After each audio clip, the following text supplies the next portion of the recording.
This is CTV. Don't blink.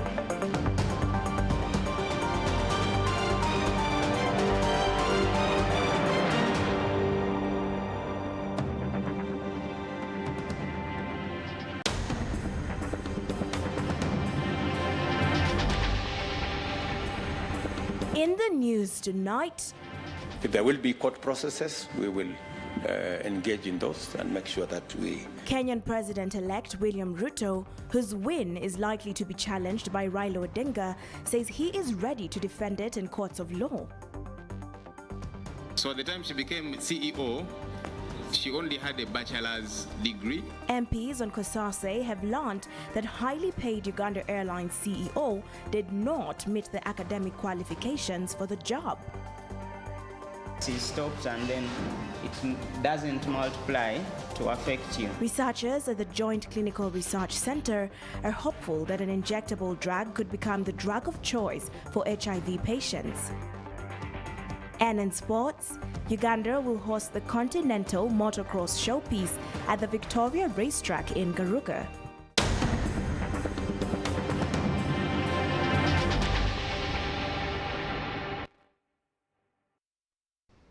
A very good evening to you and welcome to CTV PM Edition with me, Melissa Mboha, and Isaac Luchamuzi on Sign Language.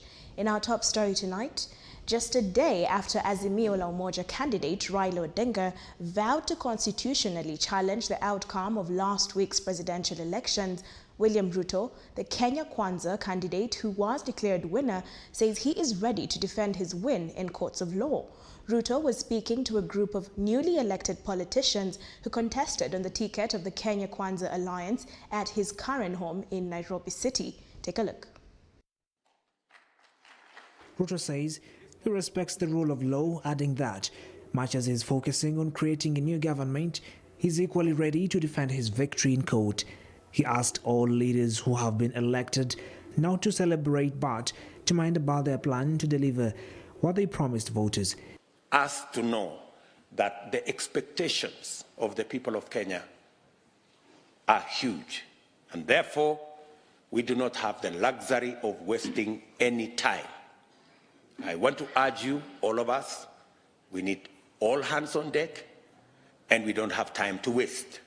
Ruto says his government will serve all Kenyans, irrespective of their tribal and religious affiliations, because he has spent decades fighting divisions in Kenyan politics. If there will be court processes, we will engage in those and make sure that because we are Democrats and we believe in the rule of law. As Ruto was meeting his winning team, Odinga was also engaging various politicians who were elected on the Azimio la Umoja ticket. Talked about a way forward. They've given them a brief as where we are with regard to presidential elections, and they have approved the steps that we have decided to take as a Azimio coalition. Odinga, together with his running mate Martha Karua, as well as Kalonzo Musyoka, said his team will fight for justice to a reasonable conclusion. So, unfortunately, this has happened because of what happened at Bomas of Kenya.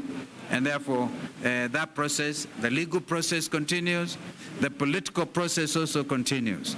As we explore avenues, all legal and constitutional avenues, let everybody know victory is coming home. Thank you for supporting us, and we will not let you down. The Kenyan Upper House, the Senate will comprise 24 senators from Ruto's Kenya Kwanza and 23 senators from Odinga's Azimio la Umoja. However, the National Assembly is dominated by Odinga's Azimio la Umoja delegates with 162 MPs, while Ruto's Kenya Kwanza has 159 delegates. In the August House, members of Parliament on the Committee of Statutory Authorities and State Enterprises has established that Jennifer Bamutaraki, the Uganda Airlines Chief Executive Officer, was appointed without meeting the academic qualifications required for the position. Sarah Nakandi has the details. Yes. On Tuesday, the committee of COSASI that was scrutinizing the 2021 Auditor's General's reports found out that Uganda Airlines had made a loss of 164 billion, yet the company's top managers, who are supposed to lift it to profitability, were earning fat salaries. According to the reports, the CEO earns shillings 87 million, pilots are paid 80 million, managers earn between 30 to 50 million, cabin crew earn between 15 to 30 million. The committee also established that the CEO was appointed after a presidential directive which stopped the board from carrying out a search for the best candidate. But there was no evidence of delivery, and the amount was substantial, over $300,000. Bamturachi has reappeared before the committee chaired by Joel Sonyonyi, the Nakawa West MP. Sonyonyi said the basic requirement for the job was a person who possessed a bachelor's degree in any field plus a postgraduate training. However, Bamturaki only has a bachelor's degree in social work and social administration. The qualifications and honors bachelor's degree in any field, a postgraduate training in administration or any other business-related course, 10 plus years of aviation experience at senior management level, in brackets executive committee, experience in marketing and commercial aspects of the airline's business, including knowledge of airline commercial systems. But the CV that I've been given does not have any postgraduate training at the time. So that's the issue of concern. So at the time she became CEO, she only had a bachelor's degree in social works and social administration. So most of the people who are experienced in the airline do not have degrees. That is why you see when the CEO document that has been raising a lot of wahala is really not what they were expecting. The Uganda Airlines Company Secretary Bisereka Chomhendo said the controversy can only be explained by the board since it's mandated to employ top management. Recruitment of the top management is a mandate of the board. So in my opinion, it is unfair to subject what is going on to the management itself. I think you should invite back the board to answer these questions. It is just in fairness to everybody. However, the acting director, Human Resource Jane Nanono, said the most required qualification for a person to be employed as a Uganda Airlines CEO is experience. This prompted members of the committee to demand an examination of the need to examine other top managers' qualifications. Someone is supposed to have a postgraduate diploma, but it's open. One thing you'll learn within the aviation industry, the degrees are open, but what matters is the experience that someone carries. MPs also discovered that Uganda Airlines started operation without any business strategic plan, which could be one of the reasons why it's financially bleeding. We have a very big problem, and the taxpayer will still continue to suffer.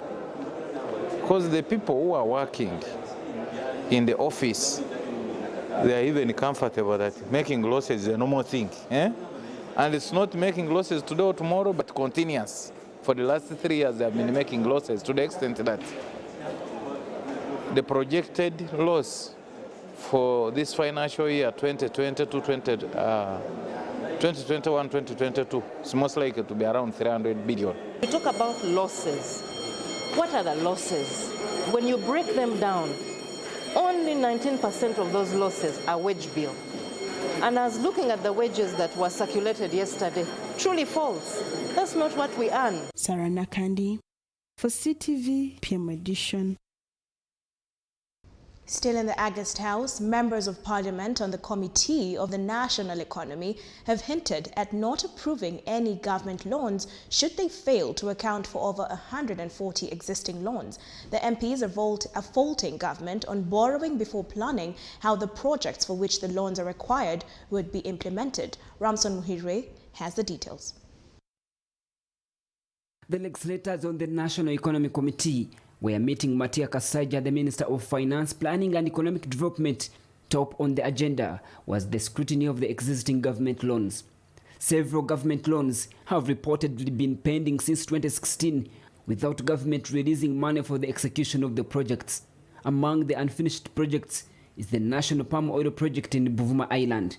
Only 10% of the project funds have been released for the project that was initiated in 2019. And I'm sure the reason why it is not moving, it is because we have not provided money for compensation. It would have been very nice, for example, for the Minister of Agriculture or the Permanent Secretary or whoever to be here, because they are the ones who are on the ground. We go and inspect, but more often than not, we are not easily advised to say we are having a roadblock here, we should be able to move it like this. Now that you know the problem, don't simply talk about it.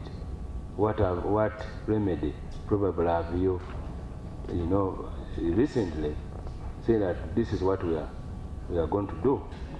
Why should we fail to clear land when it is our internal responsibility as a country? We are playing ping pong. Kasaija says several line ministries have failed to pick up the funds even when the loans are approved. He blamed them for the delayed projects. So I agree with you, Mr. Chairman.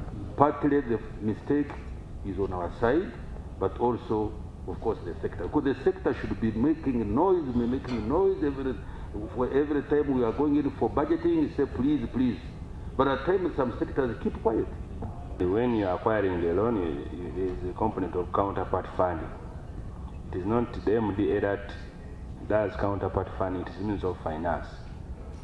So we cannot ask the MDAs why they have not paid people. The reason is clear, they have not received the money from you. So you have the answer. Just reporting that this kick starting off for a full year, that may mean that we get this money when we are not ready. And this is borrowed money, for heaven's sake.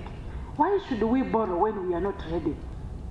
When I borrow this money under pressure and the sector is not performing, is not absorbing, is not asking for the money.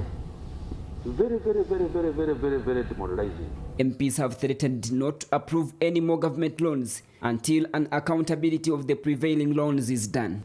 In fact, it is going to affect the approval of all the pending loans. Because this team, it will find it very difficult to recommend to Parliament to approve a new loan without knowing how the others are performing. And the performance is not only financial performance. Financial performance is actually very easy to know.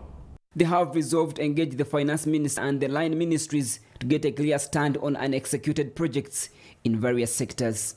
Ramson Muhire, CTV PM Edition. Away from the August House, civil society activists have asked government to consider food distribution in schools in Karamoja to limit school dropouts. The majority of school-going children have dropped out due to hunger. Government and other well-wishers have recently been distributing food relief to the people of Karamoja ever since the area was hit by famine due to prolonged drought and people's attitude towards agriculture. The famine has claimed lives of dozens of people. Uganda Data Network, a local non-government organization, reports that 70% of school-going children have dropped out of school due to lack of food at school. The distribution of food went to the communities directly and to households. Okay, so most of the schools have not received the food because they are saving the life of the families first that they are affected. Few agencies are giving food. And like we observed previously, some children, when parents learn that there is some food at school, actually some of the parents even come to school strategically in order to share proceeds from that food support. This is the focus of education in Karamoja. We without smoke, without the food coming. There's no school. No attendance. Much of the threats have been reported in alternative basic education centers in Karamoja, which put emphasis on pastorists. Government budget only pays ABEC facilitator salaries and generally does not cover other costs of centers to run. The funding excludes other crucial elements like teaching and learning materials and school feeding. This budget support, off-budget support, needs not to be considered as a panacea to these problems because government has the responsibility as the first line of treatment to the responsibility to provide to its citizens. Then when these others come in, they should give only supplementary support. 49% of these schools have been reported to government for coding. From 2019 up to date, the district education officers are yet to hear from the ministry. But I think the commitment from government has been lacking towards coding the schools and extending financial support and infrastructure support to the schools, the community schools in Karamoja. For decades, Karamoja has faced a similar problem. Ramson Mhire, CTV PM Edition. Thank you, Ramson, for that report. An alternative treatment for HIV patients. We bring you this story and more after the break.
Welcome back to CTV PM Edition with me, Melissa Mboha, and Isaac Luchamuzi on Sign Language.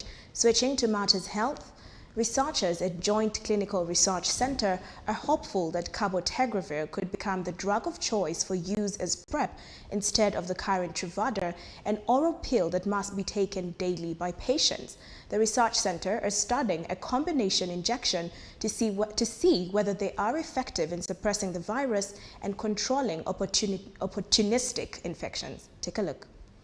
New guidelines for the use of long-acting cabotegravir as pre-exposure prophylaxis for HIV.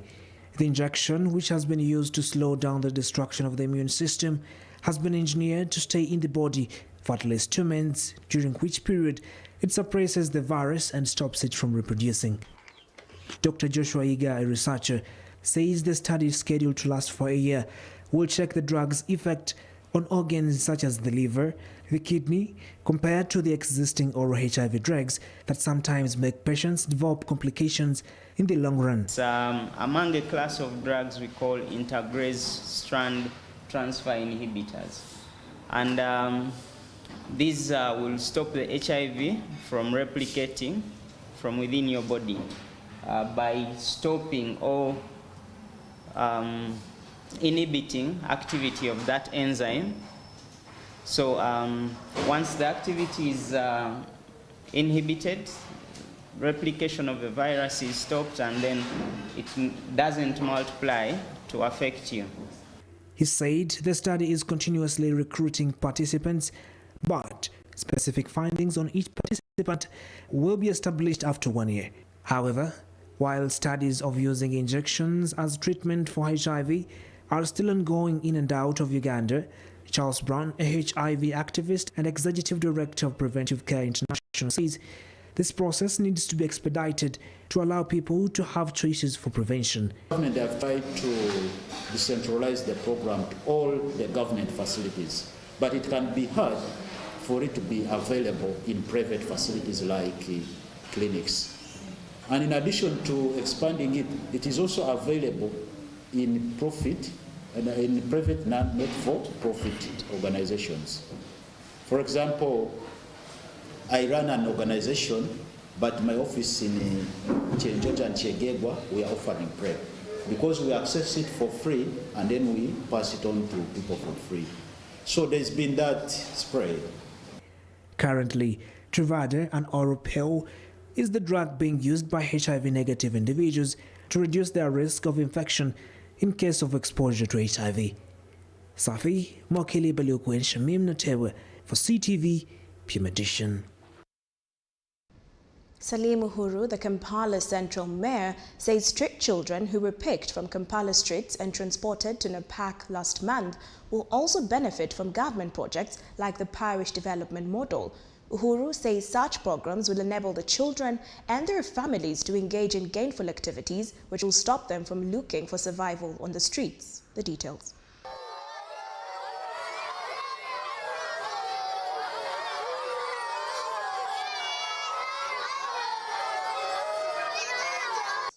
The issue of the street kids came up, and I want to thank the Attorney General for signing the ordinance, and it's a law. Africana last time when we launched it with the Lord Mayor and the Minister of Kampala. What we are doing now is we are sensitizing those street kids that we are going to enforce to see that they do not come back on the street. 2, we engage with the honorable members of parliament and the district chairperson of Napak, who came to Kampala, and we are at the same pace with them. 3 is this has been, I call it human trafficking, because there are people who are benefiting from this activity. So with time, we're still sensitizing them because that's the way to go. They are kids, those are children, those are our future leaders. We are not going to just come and sweep them in such a way, no. We are going to tell them what they're doing is wrong. We're going to give them a deadline on the roads, and then we enforce. And we're taking them direct back to the village, and that's where they're going to benefit from the parish development model. Because when you're taking them there, what are they going to do? You have to empower them, give them the money from the parish development model whereby they can live a livelihood.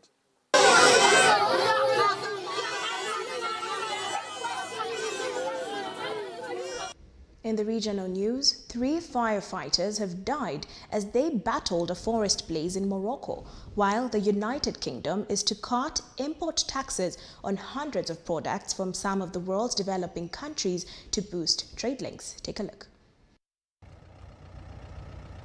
The injured were taken to Tanga to receive medical care. The blaze broke out Monday evening, and estimates have it that at least 120 hectares of forest have burned so far. 2,782 hectares of forests had been destroyed by 285 fires from January to September 2021, particularly in the mountainous region of Rif, northern Morocco. Various human resources, vehicles, and logistic equipment, including firefighting aircraft, have been mobilized. Authorities said 4 people suspected of being involved in the fire were arrested. According to Morocco Ministry of Agriculture, more than 10,000 hectares of forest areas were damaged in the fires that broke out in some provinces in the north of the nation in July. A World Bank report noted that the natural disaster cost Morocco over $575 million per year. Morocco has registered scorching heat episodes and severe droughts. The United Kingdom is cut to import taxes on hundreds more products from some of the world developing countries to boost trade links. The Department of the International Trade said on Monday that the measure was part of the wider push by the United Kingdom to use trade to drive prosperity and help eradicate poverty, as well as reduce dependency on aid. The scheme covers 65 developing countries and will affect around 99% of goods imported from Africa. Goods such as clothes, shoes, and foods not widely produced in the United Kingdom will benefit from lower to zero tariffs. But goods and services from Africa make up just a tiny share of United Kingdom's imports, accounting for 2.5% of the total goods imported into Britain. Only 8 nations from sub-Saharan Africa, mostly former colonies, count in the UK in their top 10 export destinations, including Rwanda, Mauritius, Sierra Leone, Ghana, Mozambique, Kenya, and South Africa.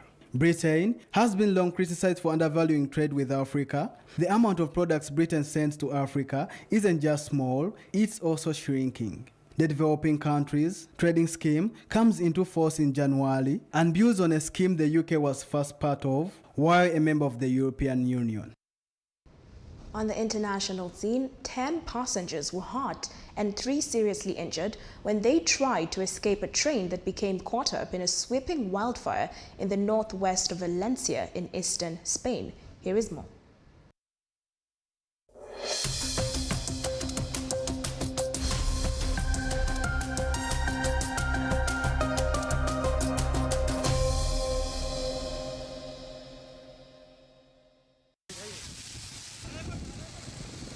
The fire near Betis has been whipped up by fierce winds, leaving several firefighters running for their lives. The passengers were on a service from Valencia to Zaragoza in the north when the fire brought the train to a halt. The train driver asked passengers to stay on board, but some panicked. As he prepared to reverse the train, which had left Valencia late on Tuesday afternoon, with 48 passengers on board, some broke windows in an attempt to escape as the flames drew close. Some of those who fled suffered burns, and one was airlifted to hospital for treatment in Valencia. Those with the worst burns were a 50-year-old woman and a girl aged 15 years. The driver eventually moved to the back of the train and retreated to the nearby station of Cordier. Passengers who had fled along the tracks rejoined the train, and those who were injured received initial treatment there. More than 2,000 people have been evacuated from Betis and the neighboring towns.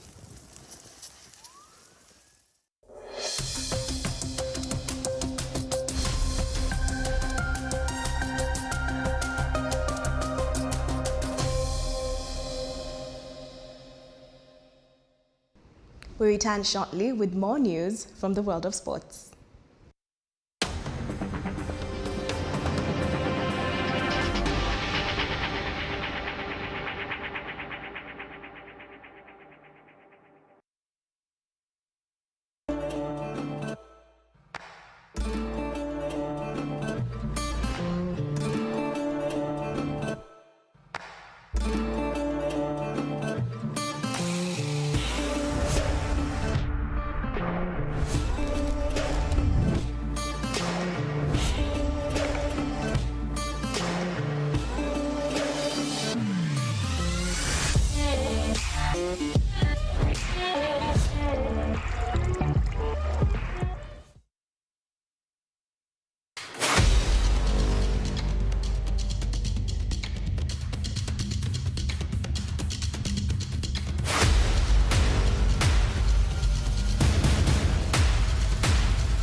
You are still watching CTV PM Edition with me, Melissa Mboha, and Isaac Luchamuzi on Sign Language.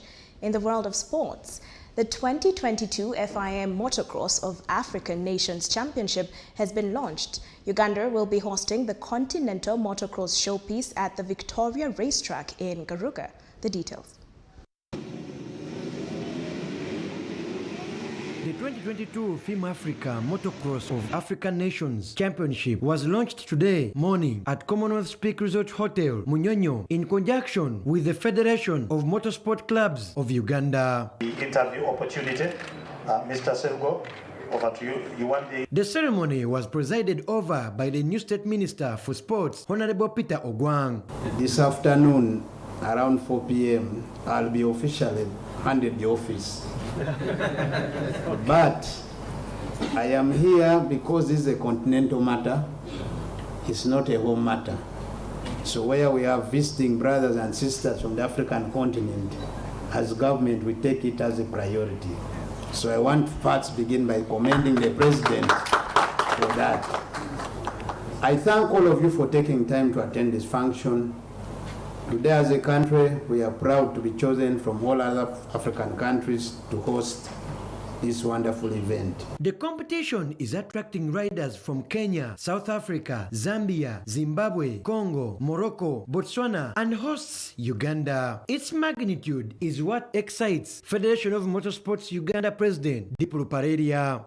Ladies and gentlemen, I'm glad to announce that FIM Africa Motorsport of African Nations event will take place this weekend at Garuga Racetrack off Entebbe Road. By any comparisons, this is the Africa Cup of Nations of motocross. Uganda is hosting it, and we want to make this a great spectacle for Ugandans and the visiting teams. In different disciplines, Uganda is conquering. On the world stage already, in this discipline, we want to conquer Africa. At the same event, Team Uganda was unveiled with riders ranging from the age of 6 to the seniors. Captain of the team, Alistair Bleak, is confident of his troop. I believe that you would say there is pressure, of course, to lead the team to success. So there's definitely pressure, but I believe with the guidance of my father, former team captain, I'll be able to pull through and lead the team to victory. The director of FIM Africa, Gideon Dykes, sees the event as an opportunity for Uganda to promote sports tourism and the national career. Motorsport, I know, even in the 80s. I think there's some friends of ours. I've got old friends and I've got some new friends here. As the minister said, tourism and sport go hand in hand. It is one of the key things. We come, we see your country, we get to eat your matoke and enjoy it, and we get to see your beautiful hotel and obviously the lake. Beverage company Mountain Dew has invested 50 million in the event that has also the Uganda Airlines as the other partner on board. As the title sponsor of this event, we're very proud to be part of this prestigious, the highest ranking motocross activity on the continent. Mountain Dew, of course, has been on the journey of Ugandan motocross for over a decade, and you know what we've done, various local sponsorships with the championships over the years. We are very, very happy to be associated with these sports, and we support it a lot. We've had a lot of engagements with motocross. Last year, I think, when we were in Garuga.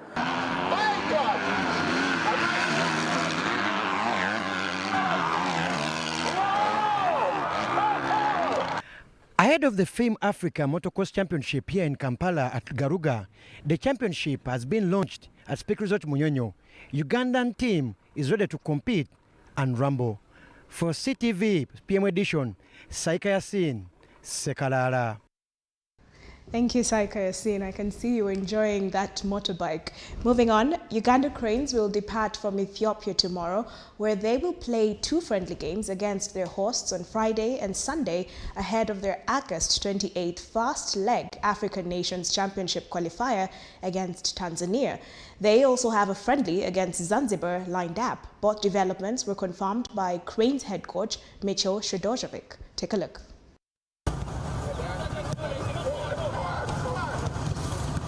25th of July when we started, I believe that with this group of players we have done a very, very good job in order them from the off-season to reach certain level of physical fitness, certain level of technical effectiveness, a certain level of tactical awareness. Aspect will go on Thursday. We are flying to Ethiopia, where we shall in 5 days from Thursday until Monday, stay there, play 2 friendly matches on Friday first, and on Sunday second friendly match.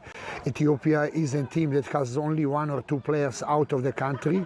It will be 2 very good tests of character and measurement of our present technical, tactical and fitness values, playing against them.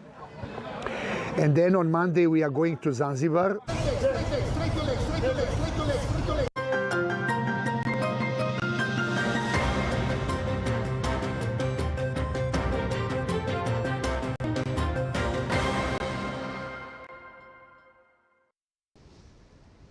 The recent Kenyan elections have led to a number of discussions and insights from various people here in Uganda. And in tonight's big debate show, we will be discussing on this hot topic. So for now, let's cross over to Gabriel Iguma and see what's in store for us. Gabriel, good evening. A very good evening to you, Melissa. What should we anticipate in tonight's show? Well, like you said, we will be looking at the Kenyan election, but we have a politician from Uganda. He has also participated in Uganda's presidential elections, and he will be putting this and some aspects in Uganda's politics into context. Well, thank you, Gabriel, for that update. Do stay tuned in for the big debate show, which will be starting at exactly 10 p.m. From us on PM Edition, we wish you a good night and be blessed.